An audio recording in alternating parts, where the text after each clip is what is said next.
looks back at what the youth of yesteryear were doing under the bedclothes.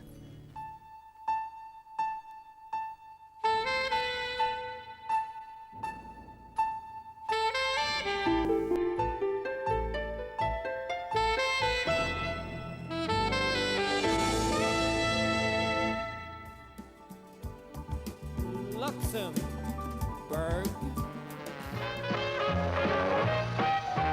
This is your friendly station, Great 208, the ring-a-ding swinging station of the stars.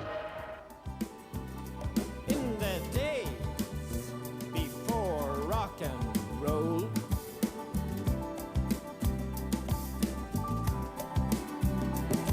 in the days before rock and roll, in the days. Dance the cha-cha merrily, sugar push come down to me. And I'm searching for Luxembourg. Now you're here, and now I know just where I'm going. No more down. Up on my way, for love came just in time. I am down on my knees at the wireless knob.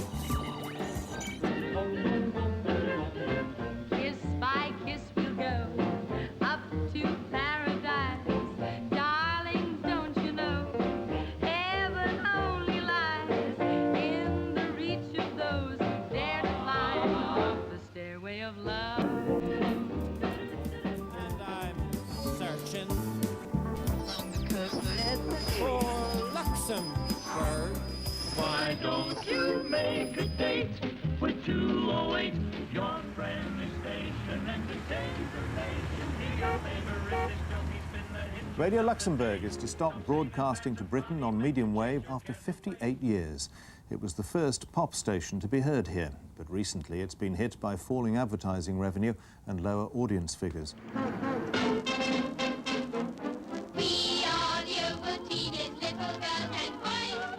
In the 1930s, advertisers like Ovaltine discovered on Radio Luxembourg the power of commercial broadcasting.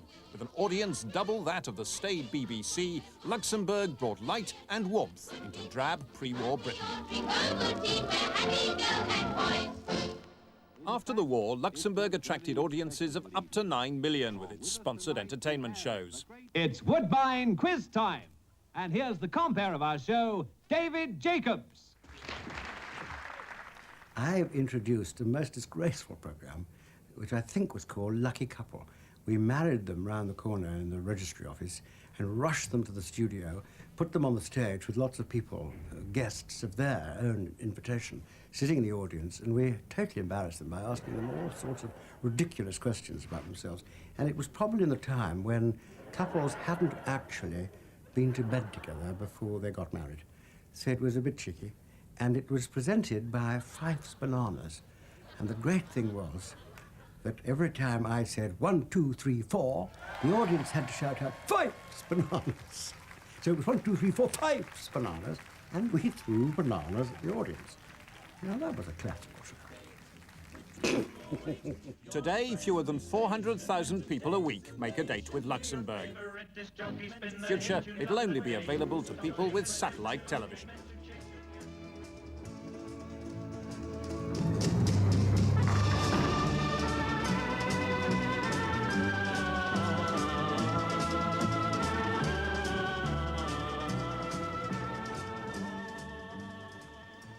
Our last report tonight comes from, I will endeavour to find it, it comes from this proud and independent little country. Its position between Germany and France and the Low Countries puts it at a sort of European crossroads.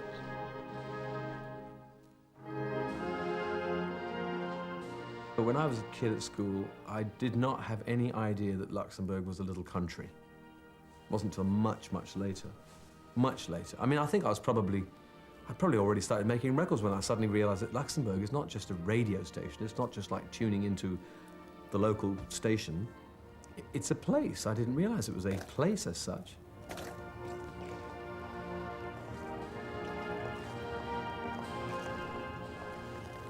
I just thought it was a couple of rooms with DJs in it.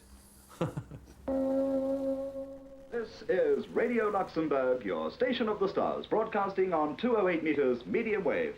It's time for Top 20. Hi, everybody. This is your DJBA Barry Aldous at the microphone. It's great to be with you again. Yes, here we go with all that's best in the world of wax. Pops aplenty in Top 20. And number 1 on the list, well, they've made it, those sensational Supremes with Baby Love.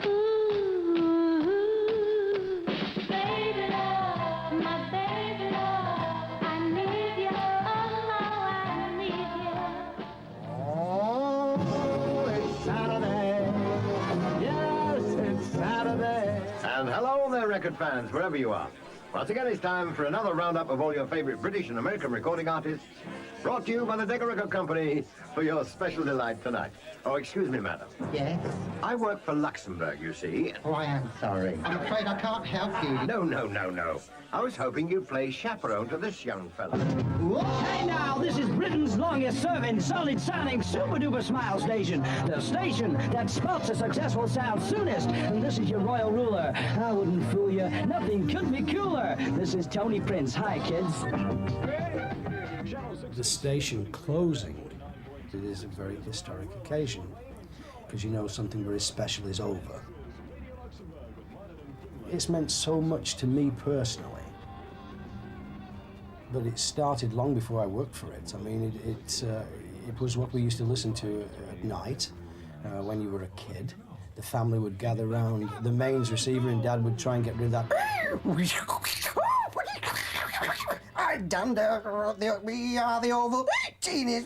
And we'd put up with all that noisy static because there was nowhere else to go for your musical entertainment in those days. So I remember very distinctly a big coal fire in, a Northern England home, and Sunday night listening to the chart show, the Top 20, and Jimmy Savaltine and 20 Disc Club, Sam Costa, people, DCCA, Decca, and those awful programs where they only played a minute of each record. I mean, little did we know that was a commercial reason. Rather than jamming as many pieces of music into an hour as possible, it was because the record company paid for the hour and they wanted to plug all the records they could, We didn't realise that in those days. In fact, I think Luxembourg was taking legal payola long before there was any scandal or even the word payola meant anything. They were actually taking money for playing records. And there was nothing wrong with it in those days, or it didn't seem so.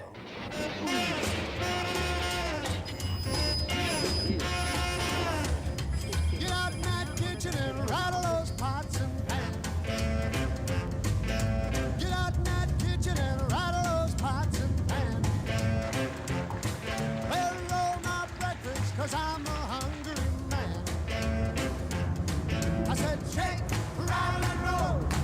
I said shake, rattle and roll. I said shake, rattle and roll. I said shake, rattle and roll. Well, you never do nothing to say.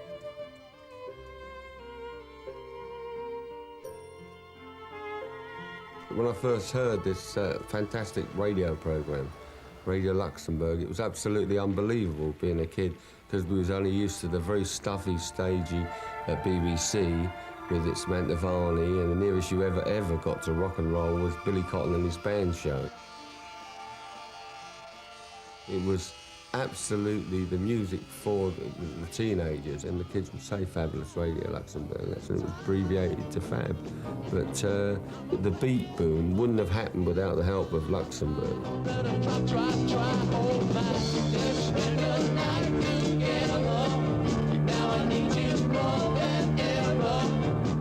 And when I first got into rock and roll and being a singer, when I heard that, it's because of Luxembourg I became a singer. So Luxembourg's to blame for those terrible records I've made. Ready, Dave? Wakey,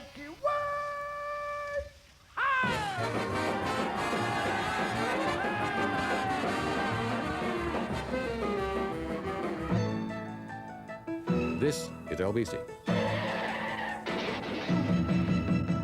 And a very good afternoon to you. Welcome to the Pete Murray Show. In this first hour, it's Petline. You know my dog, Peppy, so Yes. do you think I ought to get a coat for him? I think if he looks as though he's shivering or showing signs of the cold, it's something to consider Yes. as they get older. It's the same with our geriatrics. Yes, I know. Well, don't look at me like that. Jessica, thank you for your call, and I sincerely hope somebody... The magic of Luxembourg was that it was illegal. And people thought they'd been very naughty. A number of people I've heard. I mean, Tony Blackburn used to listen to me at school. Horrific thought. I even supposedly inspired him into his broadcasting career, which again is a pretty horrific thought. Yes, he used to listen to me at school under the bedclothes. That's another horrific thought. My real love of Herr Luxembourg began when my father, who was working part of the time in the Far East, came back from Japan in 1961. It was the week that Surrender was top of the charts, I remember. And he brought back 2 little transistor radios for my brother and me. And these were perfect for listening to under the bedclothes, because radios, of course, were banned, and everybody else, including us, had been smuggling in these enormous radios into the dorm, which were always being nabbed. But these little radios were terrific, and you had a little earphone. And it picked up Luxembourg extraordinarily well. And it was just terrific hearing all these pop records that you didn't really hear on the BBC. And if you were at boarding school, it was even harder to hear them, because when the BBC did play them, you were usually in chapel or playing football or something. So Luxembourg was an absolute lifeline, educated me in the wonderful world of pop. So I had a deal that I struck with prefects in boarding schools that for the period of the Teen and 20 Disc Club, there was an amnesty where you could listen to the programme providing you had your tranny under the bedclothes and didn't disturb anybody else. So I then formed what I call the Under the Bedclothes Club. And my mother, God rest her soul, the Duchess, was mortified one time when an exceptionally dolly young lady rushed up to her and said, "Oh, Mrs. Saville, I'm in bed with Jimmy every Wednesday night, you know."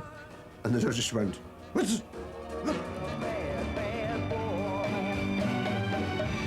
So there he was, lead singer of Man for Man, the original lead singer, Paul Jones. I've been a bad, bad boy. It's just come around 5 to midnight, my last 5 minutes on 208. I'm looking forward very much to seeing Stuart Henry, one of my heroes, with his wife, Ollie, who's very much a heroine. He's not getting out very much anymore. Of course, as I'm sure everybody is aware, Stuart's got multiple sclerosis and you know, a very bad situation in terms of immobility. So I hope we'll somehow get him into the radio station. That would be a very big highlight for me if that happened. He lost his job at Radio 1, so we gave him a job here at Luxembourg. Very happy to have him because he was like a household name. We have some old names like Chris Denning on the air. Mid-60s, Chris, yeah? With Luxembourg? Right, okay, who do we have? Tony Prince. Less of the old names. All right, well, middle-aged name, shall we say, in his case.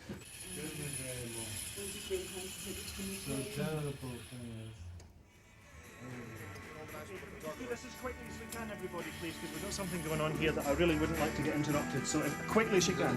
Hello there, is this Andy Raymond? Jeff Raymond, Radio Luxembourg.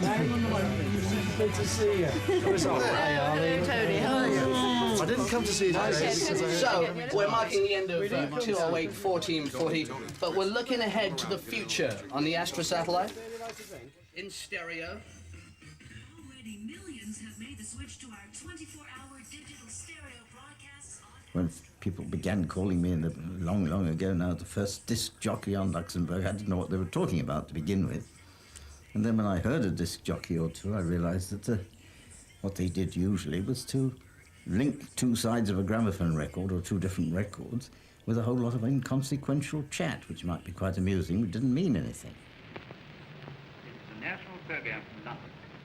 We begin this evening with a concert. Well, I don't think Radio Luxembourg would have got anywhere had it not been for the BBC's policy. Really, BBC scored a marvellous own goal by allowing Radio Luxembourg into the British broadcasting field.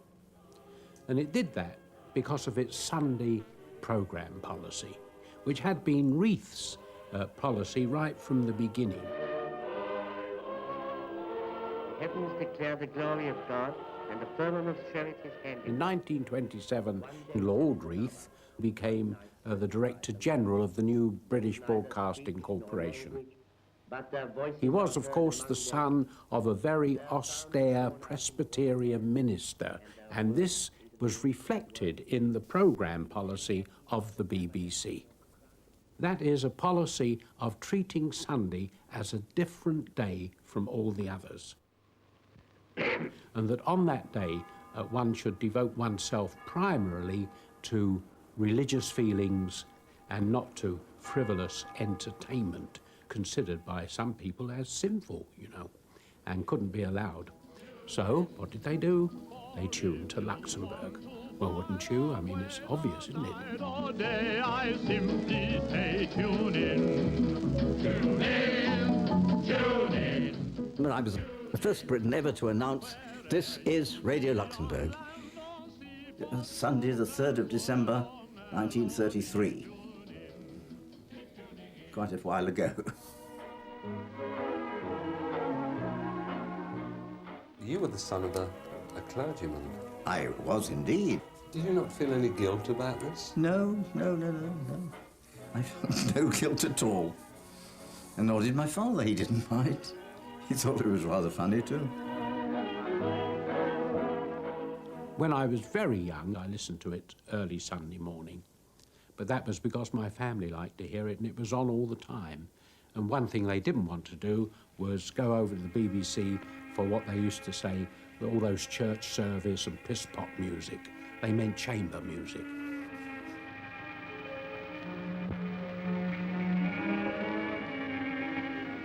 The makers of Vile Beans present Rhyme with Reason.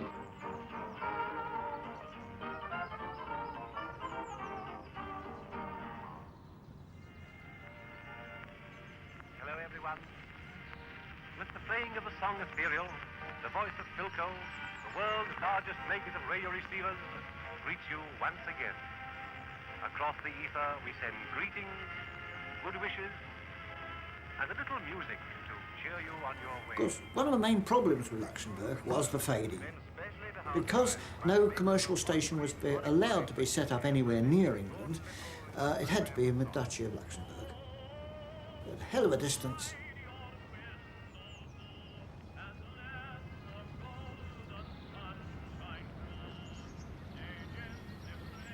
Germany calling, Germany calling, Germany calling. Here are the Reichsender Amboy, Station Bremen and Station... The British Ministry of Misinformation has been conducting a systematic campaign of frightening British women and girls about the danger of being injured by splinters from German bombs. Lord Hall, William Joyce, he was a local man, lived over in Dulwich Village. He sympathised with Germans, and he wanted to get into broadcasting. He probably couldn't do it over here, so he tried with Germans, and they were very pleased to accept him as a broadcaster. And he broadcast from the old Luxembourg transmitter, which the Germans had took over when they overrun the Duchy of Luxembourg. He wasn't worried about the rest of Europe because Germany had very carefully destroyed all the wireless sets belonging to the countries that overrun. It was their principle to kill all their radio sets. If you're caught listening to radio, you could be shot. Indeed, Mr. Churchill, with quite unusual frankness, admitted that the military results of the Belgian capitulation would be very grave. When this spiteful old creature, blind with prejudice... Eventually, we captured William Joyce. He was brought back to his country and finally hung at Wandsworth, not more than 5 miles from where he spent most of his life.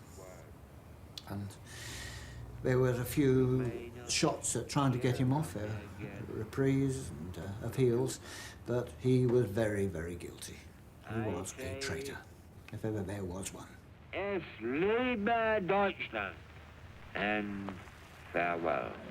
Somebody met me in Selfridges one day and said, "Good God, I thought you were dead." I'd like to introduce myself to you. I'm Stephen Williams' wife. Are you really? Now Yes, then, how I'm a lot about younger that? than he is. There you go. Of course, we had Opportunity Knox was there for very Yes, many yes, 7 of course, years. yes. And out of it on Luxembourg came the late David Whitfield, who was a great star all over the world. There was The Bachelors. Yep. He's getting all the records out and ready to go ahead for a whole hour. Of We had actually a very good record library. And then the wonderful moment when all those records came from Capitol in the States. All the new ones, all the new releases. Yeah. If you're listening to music that avidly, which I was, as everybody in my generation were, listening to the birth pangs of rock and roll, Luxembourg had to have an influence. Of course it was an influence in my life. It introduced me to Elvis, for a start. I know that if there hadn't been an Elvis, there couldn't be a Cliff Richard. I mean, even now, I remember reading about Elvis and reading about the American stars. And then suddenly, almost it seemed like overnight, between the middle of '58 and the end of '58, there was such a drastic change in my life. Because one minute I was reading about the stars, the next minute I was in the headlines. Elvis and Cliff battled it out in top of charts. I thought, Elvis and Cliff. I couldn't believe that my name would ever be linked with someone like Elvis's. I mean, it was just the most amazing feeling. And the same way, having listened to Luxembourg, you know, to suddenly find myself with my own program on Luxembourg and find myself being Request of the Week or whatever it was, I mean, it was a fantastic sensation, really wonderful. So they do all come together. As far as I'm concerned, Luxembourg rock and roll, my career, certainly all fitting in those early days.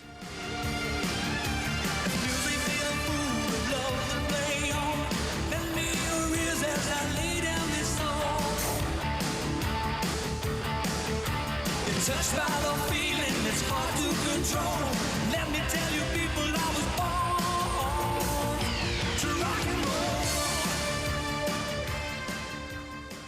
roll. I was the first girl disc jockey, and it absolutely went to my head. I adored it. You were always terribly ladylike. Well, until the Beatles, I wore cocktail frocks, beautiful silk things with tight waists, like Alma Cogan's frocks, you know. But I had to do all my programmes in England, so these programmes were recorded and flown out. People thought you were in Luxembourg, didn't they? I think they did. It was a big bluff, really.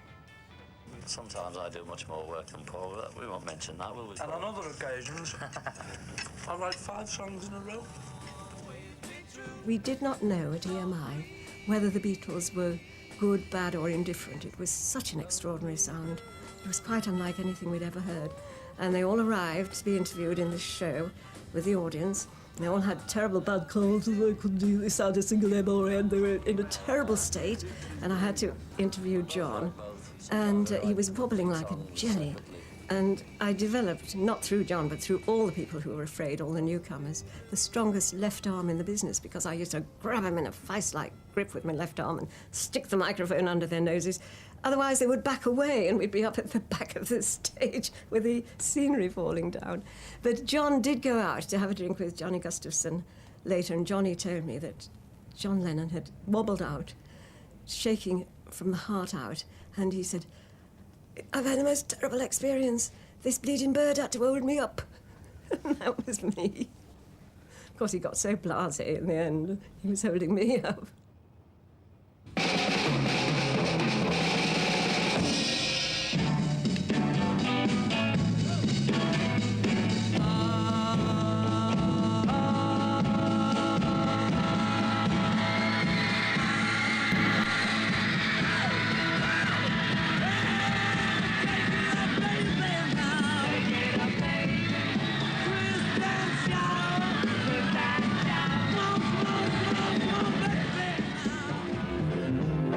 Multitudinous greetings to your sons and daughters. My name is Noel Edmonds, which probably means nothing to you. It means everything to me, and I hope it means something to 1 or 2 other people.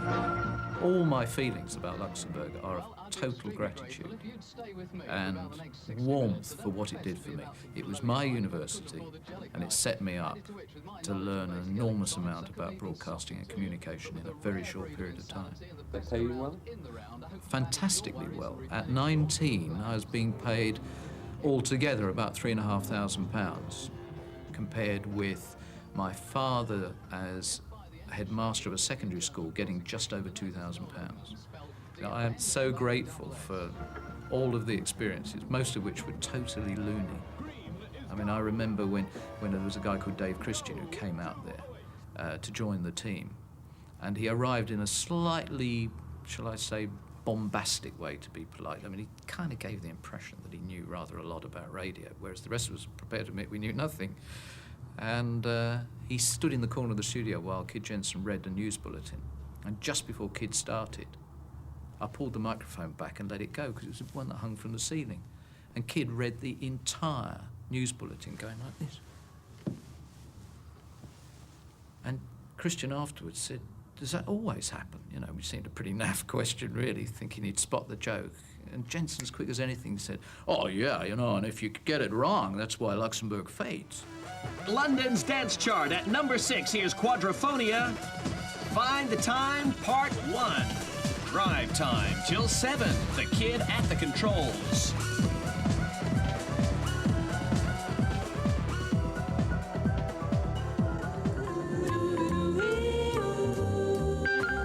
All the colors of the rainbow. Remember those jingles? Oh, the colourful. Red is for stop. That's at 208 on the dial. Colourful Radio Luxembourg. Because we were there during the Station of the Stars era. Do you remember that? The Station of the Stars, ring-a-ding, that's swinging right. Station of the Stars.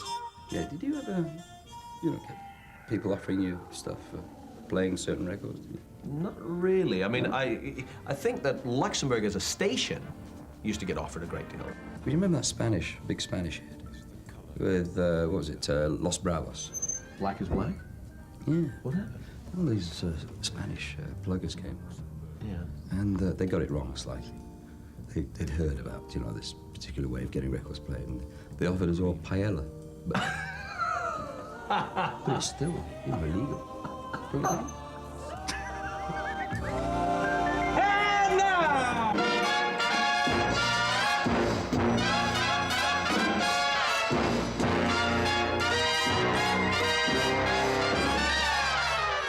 Yes, it's 7 minutes past 1 o'clock, and hello, welcome to the Capital Go Classic Top 20, when we take you back today 29 years to the 18th of December, 1962, to a chart that has 7 going up, 8 going down, 3 new entries, and 2 that hadn't moved at all. No one can make my sunshine smile. On its way down from 12 to 20 went the Everly Brothers, No One Can Make My Sunshine Smile. She goes out 7 nights a week.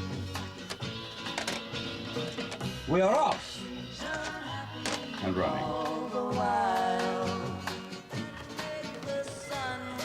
It's more competitive now because there are more radio stations on the air, isn't it? But I'm happy to say us old guys are holding our own. Up from 18 to number 5 went The Biggest Climber, on its way to number 1, where it stayed for 3 weeks. Cliff Richard. No doubt he did it in Panto in 1962, The Next Time. They say I'll love again someday, true. Principal Boy again, Cliff. Yep. When I'm still so very much in love with you. Cliff and hit sound number 5, The Next Time. One of his many number ones, and of course he had a number 1 hit with the Eurovision Song Contest. Not a winner, though. It was actually, I met him actually when he sang the song for Great Britain. I was actually working for another radio station, the name of which, of course, I can't obviously mention here on Capital Gold, but suffice to say that it was based in Luxembourg. Anyway, he came out and he sang this song, Congratulations, and he came second, as I seem to recall. I went up and I congratulated him on coming second, because if I'd have come second in anything, I would have been really over the moon, but he was really quite put out. So I'm sorry, Cliff, if you're listening today. All these years on, I apologize. Digital satellite stereo, radio Luxembourg. There will be people for decades onwards saying, Luxembourg, is it not going? Is it closed down? And they'll feel a bit as if they've let their subscription to a club fail, and then they're disappointed when they're not allowed in. I mean, for me, Luxembourg was just so precious in my life, but I don't think I could ever argue for it to continue, because clearly time's passed it by. Hey, hi, how you doing? Jeff Graham here in the hot seat for the next 3 hours, the final programme on... It's not supposed to have gone. No, that's the thing, you know, it's... Oh, I think without any shadow of a doubt, it's gone, hasn't it? Well, if you've got an Astra dish or cable television, you can get it. Yes, but if I believe the industry papers, it had got to the stage it would have been easier for the DJs to do house calls to play the records rather than trouble a transmitter. So isn't it better just to accept that it belonged to a different era? When I wake up in the morning light, very, very sure about that really. The emphasis of it, you tried to spot it. This is Radio City on 197 meters medium wave. This is the station that was created by Screaming Lord Sutch. It's time now to introduce our record of the week, which is the Fabulous Fortune singing Look Homeward, Angel.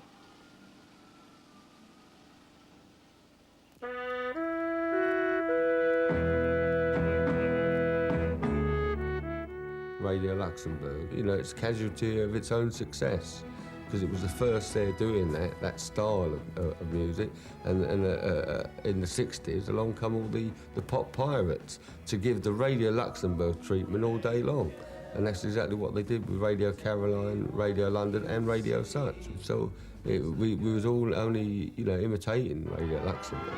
And good morning everyone, welcome to the exciting new sound of Radio 1. The kids had music, their own music, for the first time ever. It was very quickly copied by dozens of other stations doing the same sort of thing. Poor old Luxembourg started to disappear after that. They lost their audience. Here's the microphone on the floor again, and I can see you now. Stuart, my friend, many people have called up tonight to wish us good wishes, but the question on everybody's lips is Stuart Henry there tonight, and of course, here you are. I am indeed. Alive and kicking. Just well. Not kicking, my darling, but certainly alive. Your tongue's kicking, that's all that matters to us. Okay. So, tell us, when did you first come to Radio Luxembourg? 75. 1975. What was Luxembourg like in those days for you? Very, well, it wasn't a huge cosmopolitan city it's become now. It was quite a little rural type place with strange customs. But my dear friend Tony Prince brought a lovely breath of insanity. So, Stuart, are you trying to suggest that it was either yourself or Tony that changed Luxembourg from the quiet little place that it was into the place that it is today? Oh, indeed. Absolutely. It is all due to Tony Prince, this huge, bustling, cosmopolitan. Bob Stewart, close your mouth, you're catching flies. You're catching flies. You've been with the station since what, 69? Yes, 1869. So, Tony, I think the most important part of your career was the times that you met Elvis, because I know that he was very dear to you. But we're going to have a listen to a little bit of tape now. It's actually on record of the night that Elvis popped his clogs and went up to that big... That's a very disrespectful way to Yes, put I think it. that's a bit of a throwaway line for an occasion loud. like this. Elvis Presley, the legendary king of rock and roll, died suddenly in hospital at Memphis, Tennessee tonight. He was 42. Radio Luxembourg was the first radio station in Europe to ever feature Elvis Presley. Here is the message which Elvis gave for his fans across the Atlantic. I just found that I really love the devotion, and that we gotta come see him. We got to. I've been singing it for years, but we will. That promise has not been able to have been fulfilled, but that was probably no fault of Elvis. And can I, Tony Prince, say, on behalf of a radio station who has lived on him as much as he has lived on us, say, God bless Elvis Presley. Well, they've been so long on the street.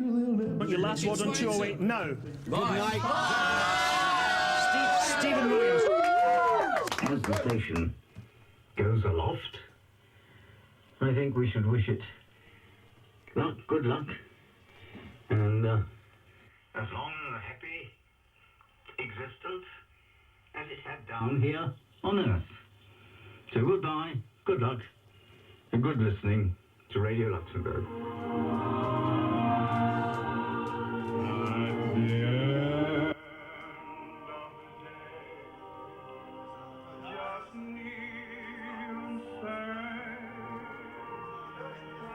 Do you feel nostalgic about Luxembourg? No, because in the old days, 208 was all everybody ever had.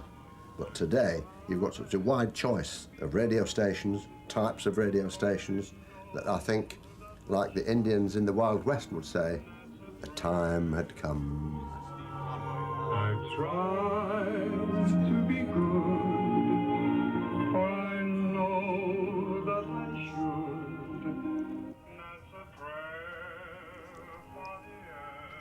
they seem to be playing the wrong tune. The tune we used to have was Al Bowley singing It's Time to Say Goodnight. It was true, it was Henry Hall's waltz, but it was played in our day by Ray Noble and his orchestra. Well, it's rather a pity, but never mind, it's a good tune all the same. I'm afraid we're going now. Good night. Good night.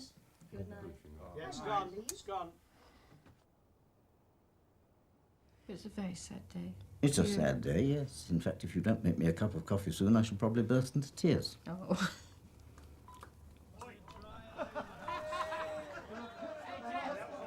Do you think you're being a bit soppy? Why? What's wrong with that? Is there something wrong with being soppy? Do we all have to be hard-faced about life? This was my life. This is... Eamon Andrews ain't here anymore. This was my life. This was the best... I gave this woman the best years of my life. This lady, Luxembourg. The old studio isn't there as we knew it, you know. And the party's over.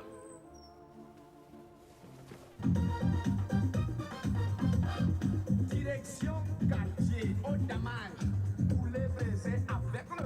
evening, friends.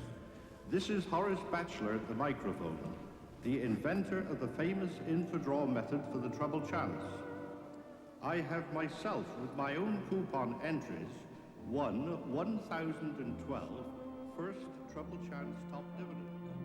Horace Batchelor, of course, is the ad everybody quotes, and everybody does remember that. Extraordinary. Oh, yes, Keynsham, spelt Keynsham, and his infradraw method. He'd won the polls many times, and he was inviting people to write to him. Keynsham Bristol, K-E-Y... S-H-A-M. K-E-Y-N-S-H-A-M. Bristol. Bristol. That must have gone out thousands of times until one guy wrote in once and he said, OK, we know how to spell Keynsham, but how do you spell Bristol? Spelled K-E-Y-N-S-H-A-M, Keynsham, Bristol.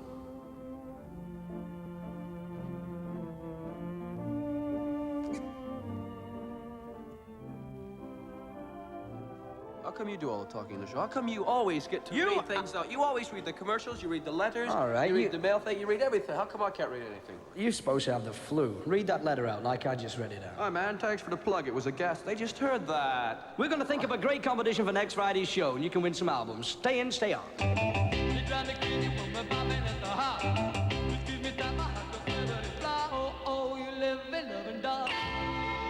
Yeah, there's a guy did so much for British rock. Cliff Richard, Livin' Lovin' Dog. I've got a great idea for next week's competition. Yeah, we could ask the listeners to name the 4 members of the original Shadows, Cliff's backing group. That would be a good competition.